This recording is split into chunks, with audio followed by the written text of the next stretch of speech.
好，接下来我们要关心到的是俄乌和谈破局进入倒数吗？今天要来看到的是这个时候呢，普丁其实是拒谈的，泽伦斯基这时候则是拉拢欧洲国家，战争现在看起来已经从这种前线的消耗战转为向本土大规模的轰炸了。今天也要请观众朋友一起来做讨论的是在留言区写下，如果您认为接下来会发生的夏季总攻全面引爆在俄乌双方的话，留言写1；如果您认为不会，可以留言写2。好，我们今天来深入关心那到底这一场夏季总决战会不会来呢？因为现在俄乌双方都在大兵集结，包括了俄军集结他的兵力，准备扩大他的攻势；乌军则是频繁的打俄罗斯，他的本土还有他的补给线。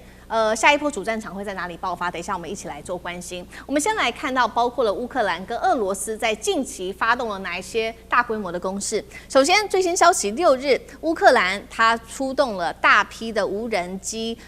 奔袭了超过1000公里，直攻的就是俄罗斯的第2大城，同时也是普丁的家乡圣彼得堡这边做了一场空袭，涵盖的目标包括了有炼油厂、油库、军事设施以及当地的海军基地。那我们看到呢，俄罗斯方面则是宣称说，确实乌克兰做了这一场攻击，不过他们也击落了140架来自于乌克兰的无人机，并且呢是首度的要求市民赶快在这个时候室内做一个避难。其实这对于普丁来说相当没有面子因为当时其实有100多个国家的人的一些高官等等在参加这一场经济论坛，也就是在这个圣彼得堡这边举行的这个经济论坛，没有想到乌克兰做了这样子的一个攻击。那另外一方面，乌克兰的攻势还有摧毁了这个后勤补给，就是俄罗斯的后勤补给。从5月份到现在做了一个统计，超过200辆的军用卡车，30多辆的运油车都被攻击。再来呢，乌克兰方面也祭出了他们国产的75公斤双弹头的这个无人机，叫做巨兽，再加上这个神风无人机，重创了克里米亚，还有连接在关键物流枢纽的这座桥，这个叫做琼加尔大桥。它的无人机就这样子把一座桥给直接摧毁掉了。现在的关键会不会乌克兰要发动这一场攻击的原因，是不是就是因为普丁呢？因为普丁在前一天他直接拒绝跟这个泽伦斯基来对话，因为泽伦斯基希望能够对话结束战争，结果普丁拒绝，还说呢2个人见面他认为是毫无任何意义的。再来看到的是俄罗斯方面又做了哪一些的攻击。首先我们要关心到是俄罗斯8日再次的出动他的无人机，攻击的地点是扎波罗热，造成2死15伤；另外一个地点在东部的哈尔科夫州，造成3死6伤。大家还记得吗？今年5月底的时候，俄罗斯出动是最大单日规模的这一场夜袭，当时造成了23死130人受伤，这种大规模的惨剧一共是出动了600多架无人机，跟发动73枚的飞弹。再来，它的威胁也直接导进了包括了在基辅的部分。5月底对乌克兰的基辅展开猛烈的攻击，当时还出动了真果树飞弹无人机，炸毁当地的民宅、商场、政府大楼，造成4死数十伤。我们看到天空也瞬间的因为这一场攻击而变成粉红色的。俄罗斯也呼吁这些外籍人士赶快离开基辅，因为他有可能要来打的就是乌克兰的国防工业目标。干哥怎么看？目前俄乌战争夏季决战会不会正式到来？夏季决战的这个态势老实讲，越来越对普丁不利了我们要实事求是，就事论事。你想想看，乌克兰的无人机已经应用到什么样的地步？4年过去了，虽然双方在这个题目上面大家都花了很多的心血跟精神，可是你可以发现到乌克兰他真是精益求精，人家已经飞了1000公里打到你家乡了，普丁的家乡就在圣彼得堡，而当天正在举行圣彼得堡高阶经济论坛，普丁的前脚才刚走。为什么？这个经济论坛为期3天，然后他第1天来主持之后，第2天、第3天普丁本人不在，因为这是他的家乡嘛。结果在第3天的时候，乌克兰无人机打到圣彼得堡了，你就晓得说，如果连俄罗斯第2大城它都可以打得到的话，那对于这个俄罗斯而言的话，实在是有一些颜面无光。更加不光彩的事情是在这几天，大家看到重创了琼加尔大桥。琼加尔大桥是，就说我们可能去过顿河畔去旅游的人就可以知道说，这是俄罗斯非常风光明媚的一个地方，它是连接克里米亚半岛叫做琼加尔。这个大桥是等于是，就说你从俄罗斯本土你要进到克里米亚半岛，一定要经过这个桥，这是唯一的生命线。结果呢，俄罗斯就当然一定要加强它，因为它要怎么样？它要克里米亚半岛现在属于俄罗斯管控嘛，因为它已经把克里米亚半岛拿回去了。结果这次乌克兰竟然用了一种叫做巨兽的无人机。所谓巨兽没有真的很巨大啦，2公尺长宽大概4平方公尺见方而已，像这样大的无人机叫巨兽。可是你知道为什么它有这个名号吗？因为飞机不大，这个弹头很大，因为它带了40公斤的弹头，以这么大小，跟我们这个桌子差不多大，结果它带了一个弹头是40公斤的高爆穿甲弹，后面再绑一颗35公斤的温压弹，就等于说40公斤跟35公斤，这么小一架无人机绑了75公斤的弹头，这个装药真的是太猛了，所以难怪琼加尔大桥被他这样子。但他的意思是什么意思啊？我大概解释一下给大家听，就是说，当这40公斤的弹头打中了混凝土的桥面的时候，你不见得能够使它真的垮掉，对不对？后面的35公斤的温压弹头再打进里面去，就可以保证它的结构会受损。所以这个技术，我们今天讲一句实在话，美国人也不见得有这么高超。结果乌克兰的独立第234旅他做到了。那所以说你可以想得到说，难怪现在我们都看不到战车在路上跑了。那请问一下，以后都是用那个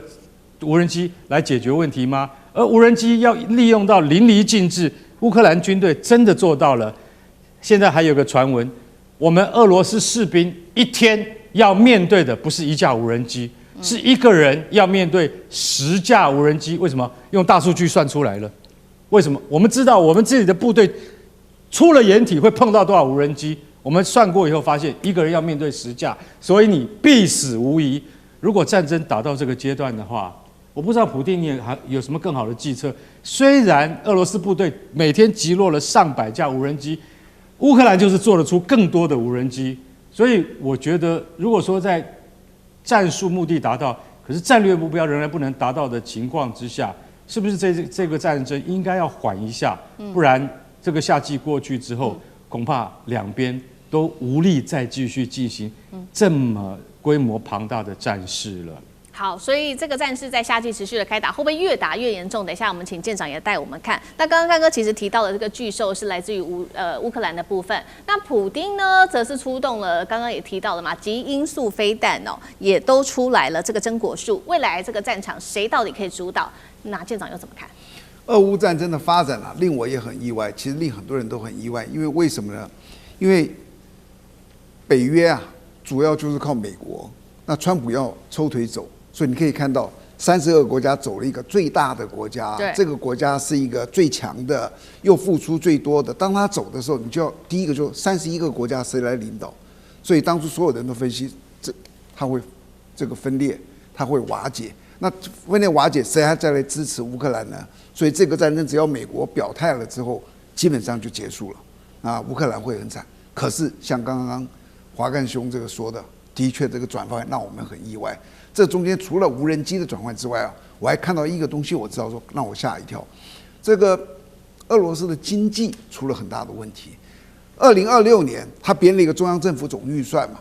但是他也有预估，就是说我们能够收多少的税收嘛。所以2026年他的所谓的亏空，他已经先编了，知道说整年我们大概会亏空3.8兆卢布，这是他的这个经济的这规模。结果第一季结束，他们亏空就透支4.6兆，就是3个月，结果他亏空的是他整个年度就是亏空预算的125%，你就知道他经济真的出了很大的问题。而现在呢，你就会看到所有大的载台通通不见了，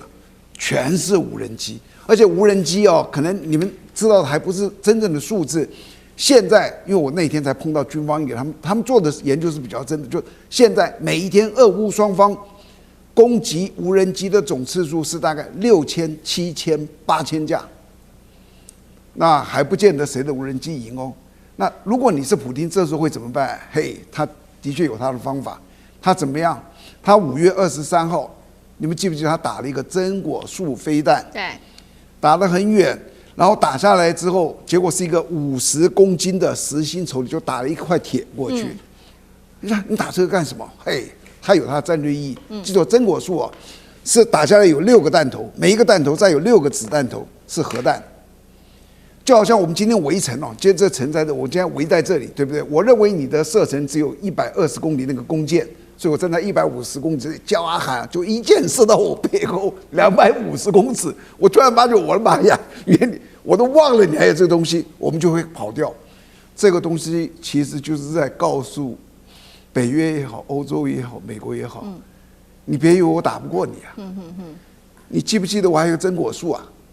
这个真果树我装个铁，这个叫做什么实心的丑铁。我现在告诉你，你不要忘了还有这个东西。这其实他们都有他们的战略意义。好，所以看到这个连真果树都出来了，让欧洲国家其实包括也还有乌克兰在内都非常的紧张。所以呢，我们现在看到在政治上的谈判到底有没有一些进展，能不能达到和谈的效果呢？我们先来看到这个普丁跟泽伦斯基各自提出了哪一些条件。普丁说呢，双方要和谈的话，现在他认为呢，现在看起来好像没有交集。他说俄罗斯必须要达到战略目标，我们才会停手。那这些战略目标就是他一开始所设的嘛，说乌克兰不能加入北约，并且必须要撤出顿内茨克、卢甘斯克、赫尔松跟扎波罗热。再来呢，乌克兰方面有一个最新进度，就是泽伦斯基跑去英国了。这一次跟3国的领袖会面，包括了英国、法国、德国3国领袖，他们提出了一个5大和平的前提。这5大和平的内容，稍微带观众朋友看一下，包括他说要全面停火，以现有战线作为谈判基础，获得长期安全保障，多国还要有维和部队进入到乌克兰，以及呢要求必须要持续冻结俄罗斯海外资产，直到完成战争的赔偿。现在看起来各说各话，好像没有什么交集耶。上次哥怎么看？这是俄乌战争，其实在大家更关注波湾战争，因为那边有油嘛，有能源。其实确实在6月初的时候，其实又掀起一波高潮。但主要因为5月底的时候呢，乌克兰无人机去打这个卢甘斯克那边，把那个20多个小学生中学生弄死了。那其实这里头就造就了6月2号的时候，那普京其实的一个巨大的报复。都知道，其实把基辅还有全乌克兰地方炸得死去活来，大概出动了，大概打了到73枚飞弹跟600多个无人机，我是指俄罗斯这里。所以这是这一波6月初的高潮。真的炸的真的很恐怖。我看基辅真的是很多繁荣的地方，过去打了3年战争都没有损害的地方，这一波都被炸掉了。当然，乌克兰也有回击，但是最重要的是6月初，因为6月2号这波轰炸，6月4号泽伦斯基的写了一个长达1800多字的公开信。当然，他提出了先前部分说大家可以谈判在瑞士、土耳其，但是要美国、欧洲。好，这封信出来，大家一开始觉得泽伦斯基是不是要求饶啊？写那么长。1800字很多，结果为什么普京很生气？我自己看了里面的内容，1800字里头当然讲了很多东西，提出了这些条件之外，他竟然在里面说这个普京执政了26年，说普京年纪大了，讲了等等之类的。所以为什么普京会很生气的说绝对不谈？因为他觉得他说他粗鲁无礼，毫无诚意，所以而且是毫无意义，就是因为里面对于